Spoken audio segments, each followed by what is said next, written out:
દુષ્કર્મના બનાવોમાં સતત વધારો થઈ રહ્યો છે ત્યારે સુરતની મહિલા સાથે ખાનગી બસના ડ્રાઈવરે દુષ્કર્મ આચર્યું હતું।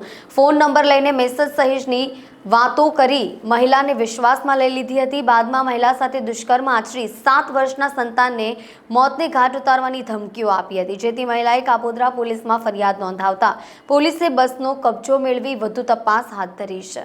ગત 14મી સપ્ટેમ્બરના રોજ મહિલા પોતાના બહેનના ઘરે જવા માટે સુરતથી ખાનગી બસમાં નીકળી હતી। ત્યારબાદ મહિલા બસમાંથી ઉતરી ત્યારે ડ્રાઈવરે મોબાઈલ નંબર મેળવી લીધો હતો। ટિકિટમાં લખેલો નંબર મેળવી લીધો હતો। તેને આધારે તે ફોન અને મેસેજ કરવા લાગ્યો હતો। ત્યારબાદ રિટર્ન બુકિંગ એ જ બસમાં હતું। લાઠીથી 16મી તારીખે તે રોડ પરથી જ મારુતિનંદન બસમાં બેસી ગઈ હતી ને ત્યારબાદ રાત્રિના 2 વાગ્યાની આસપાસ ડ્રાઈવર બીજા ડ્રાઈવરને બસ આપી મહિલા જે સોફામાં હતી ત્યાં આવી ગયો હતો। મહિલા જે સોફામાં સૂતી હતી ત્યાં નજીકમાં તેનું બાળક હતું। તેને મારી નાખવાની ધમકી આપી પછી તેની સાથે કપડાં ફાડી મોં દબાવીને દુષ્કર્મ આચર્યું હતું।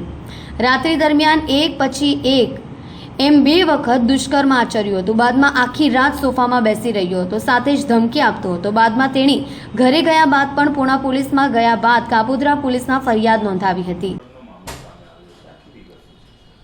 આ કામે હકીકત એવી છે કે આ કામે ભોગ બનનાર પોતે અમરેલી લાઠી પોતાની બહેનના ઘરે ગયેલો અને ત્યાંથી ટ્રાવેલ્સની બસ મારુતિનંદન ટ્રાવેલ્સ લક્ઝરી બસમાં મુસાફરી કરી રહેલ તે સમયગાળા દરમિયાન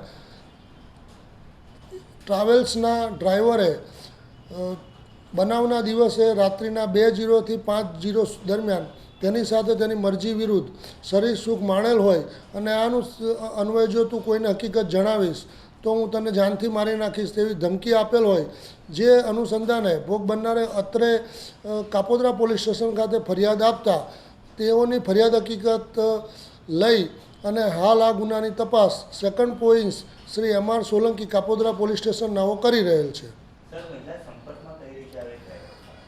આ કામે હકીકત એવી છે કે આ મહિલા અત્રેના સુરત શહેર ખાતે રહેતા હોય અને તેઓ પોતાની બહેનના ઘરે તારીખ 14/9/2024ના રોજ ગયેલ હોય અને પરત જ્યારે ગયેલ ત્યારે આ ડ્રાઈવર સાથે સંપર્કમાં આવેલા અને મોબાઈલ નંબરથી કંઈક વાતચીત કરવા માટે ડ્રાઈવર તેઓને દબાણ કરતો હતો તેવી હકીકત તેઓએ ફરિયાદમાં જણાવેલ અને પરત ફરતી વખતે પણ આ જ બસમાં તેઓ આવેલા અને તેની સાથે આ દુષ્કર્મનો બનાવ બનેલ છે।